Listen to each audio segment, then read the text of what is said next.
Hi, welcome to our podcast. I'm Mary Abazia, and with me is Sean Wellham and Tom Spitali.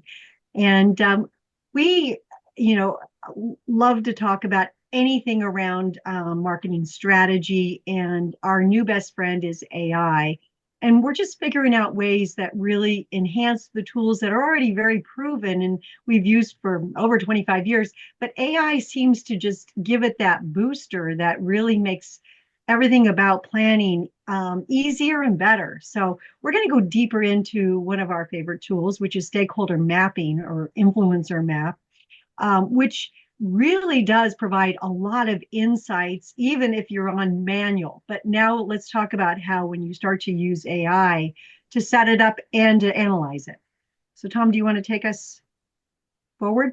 Yeah, I mean, one of the really exciting things about using AI in conjunction with the stakeholder mapping exercise is that it is the one thing that we often say, you really can't buy a stakeholder map. I mean, we've seen people try to do it and spend a lot of money and not get many insights, but the fact is, it's really hard to get research that can almost definitively tell you how decision-making power plays out in a market and how that is changing, which is the goal of the stakeholder map. So anytime that you can add a significant amount of insight and information into a stakeholder map, it's a good thing.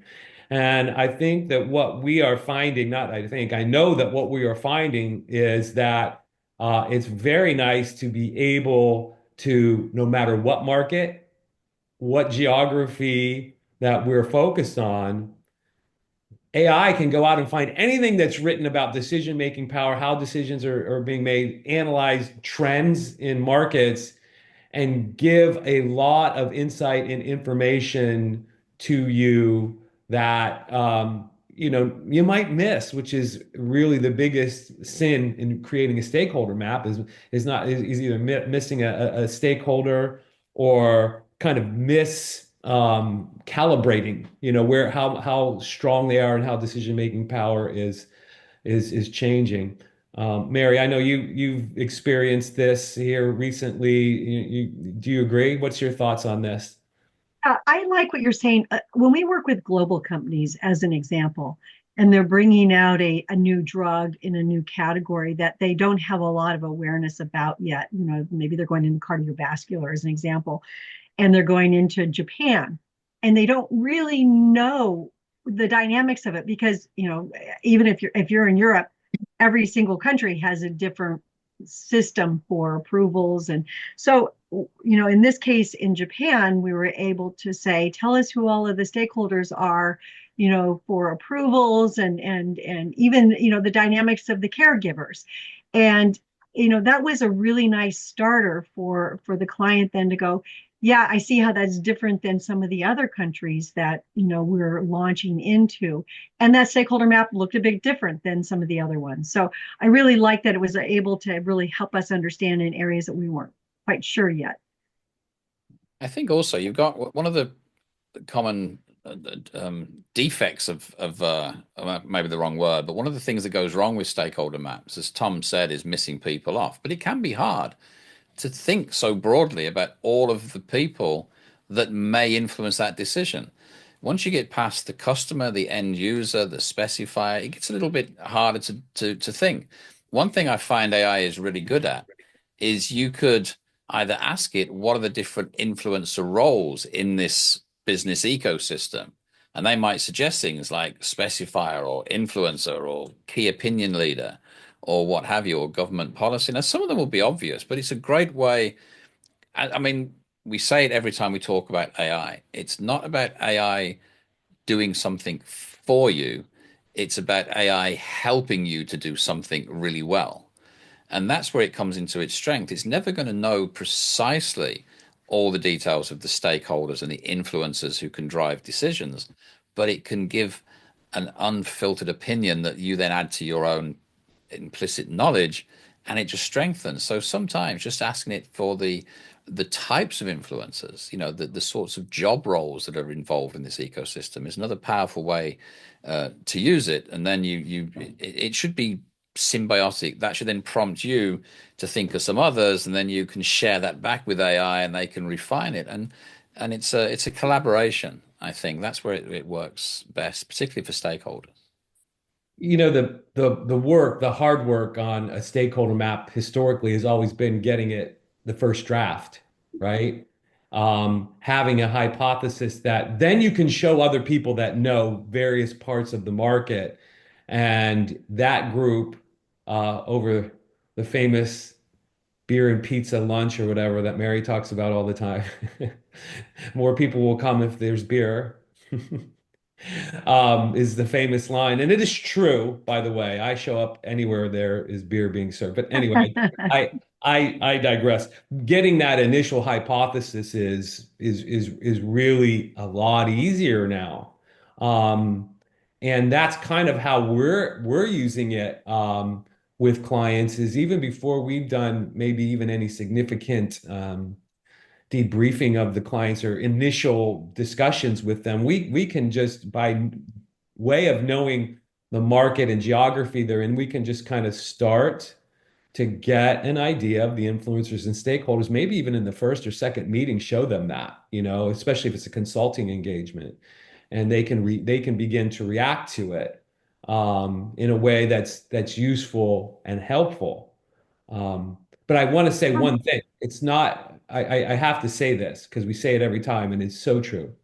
It's not just about going to AI and asking it who the stakeholders and decision makers are in this market. You need a tool. Our tool is very specific in the types of questions that you ask to kind of get to a very insightful influencer map. It's not that AI does the map for you. It just does a more thorough job of answering the appropriate prompts and getting us to a place where we have a good hypothesis that can be modified.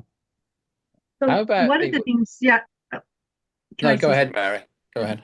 So one of the things Tom said was about trends. And one of the powerful elements of our stakeholder map is it just isn't about the current view, but it's about where the puck is going. And that is the winds of change that are often caused by trends. And one of my new favorite things to do with AI is to ask about how certain, what are the key trends that are occurring, let's say in oil and gas, what are the key trends that are occurring right now, number one, and then how are they impacting those stakeholders? So when we do our maps and we have the dotted lines inside and outside, if something's getting bigger or something's getting smaller, you have at least another way to check in on how the impact of those trends on the stakeholders, which gives you an advantage. So that's that, so Sean, were you going to say something different or something close? No, I'm going to say exactly the same thing. The other dimension is this growth and influence. And it's another great use of AI because you can even make it be meticulous. One of the rules that we set for expanding and reducing influence, or indeed influence that stays the same, is that it's a zero-sum game. We talk about influence being a fixed amount, and if someone is gaining influence, someone has to be losing influence. That's the way we keep it, so it's not everyone is growing. And you can be quite meticulous with AI, and you can say you can ask for the trends. Given these trends, whose influence will be growing or shrinking? Excuse me. Estimate the change, keeping the overall number zero. And AI will say specifiers will go up 7%. These will drop by 5%. Now we know that's too accurate, too detailed to be to likely be true, but it gives us that extra little bit of nuance that then you can present it in front of people and spark the discussion. The one thing I remember about the first time I saw influencer maps was the comment, and I think you may have made it, Tom. I should say I was a pupil of Tom. It's a bit like Socrates and Plato here. But I was a pupil of Tom, and even though we're the same age, I should say that as well. But you mentioned that if the influencer map doesn't spark debate and argument within a business, it's probably a sign that you're not thinking about it enough because it should always represent your view. And when you show it to someone else, this is the influencer map, they should go like, oh, you forgot this guy or this person. And it should always be dynamic and fluid. And that's another thing that AI can help with. It can start those debates because it's never going to be right. It's just going to be every iteration is less wrong. That's how I think of it. And it's funny that you should say that, Sean, because AI, one of the things you've got to be careful about is it's somewhat like our students. the people in our workshops, in that, subconsciously they want to please you or please the system or do it exactly right. And I have done influence maps in Scout, our system, without remembering to specify the zero sum game. And it's the same thing that happens when our students don't pay enough attention to zero sum. There's not anybody shrinking in influence, and it makes it exceedingly difficult to make decisions about where you should focus. So, it is important. Those prompts are really important to make sure that even though, we're taking it through a very structured process in our framework, we do have to remember to say, oh, and remember, if somebody's growing in influence, somebody should be shrinking or a zero sum game, or however, Sean, you specified even more quantitatively. You have to Hmm. do that. But when Yeah. it does it, it does it. And what I also love about our system Scout is if something looks weird, you can ask it to justify itself. And 8, 9 times out of 10, you go, oh, okay. I see. That's right. That's something new that I hadn't considered, and counterintuitive, but nonetheless, that's kind of one of the definitions of an insight, something that makes you go, whoa, oh, okay. I hadn't seen it that way before. Yeah, and the implications of an influencer map are that you're very myopic and you're just saying the clinician's the decision maker and you put all of your energy against it and make sure your salespeople are clinically trained to do it. And if you're doing that, the implication is if you don't have the view of a good stakeholder map, you miss procurement and caregivers and other doctors that are referring to that doc, perhaps that you're missing opportunities. So you end up maybe not winning against your competitors, especially if your competitors are better at looking, more broadly. So that's one of the implications of not using it or using it right.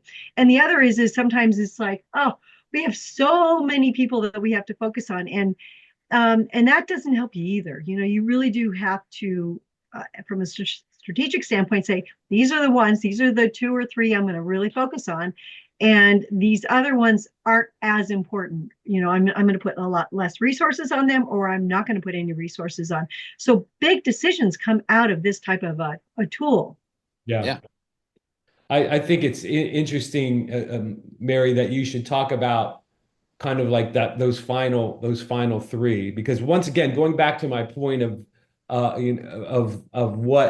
AI can sometimes mimic our participants, we make such a big deal, as Sean was recollecting, about this should spark some debate. It should not be your three stakeholders that you focus on in the future going forward should probably not be the exact same three as who you were focused on before. If not, there's something wrong there. And what happens with that kind of instruction in AI or in a class full of humans is it can end up trying to please you by putting three really kind of wild card priorities there.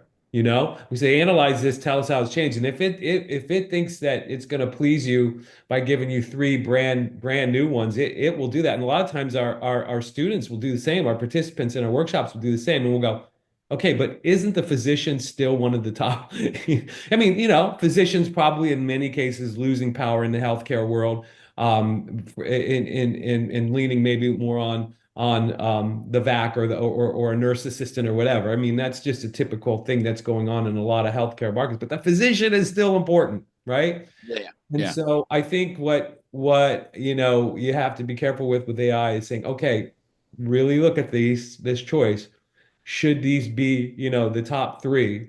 And are these the ones that are the most important? And AI will reflect on itself, and oftentimes with that admonition come up with something, a little bit more realistic, but also powerful.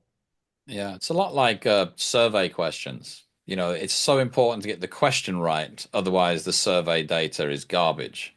And it's similar with AI. If you don't get the prompt right and don't fully specify the context of the question, AI can, as you say, it can be like someone who just like wants to please. It's looking for the right answer. It's trying to anticipate what you want to hear rather than going deep. And you have to have that ability to push it to have those deeper thoughts. Otherwise, it will.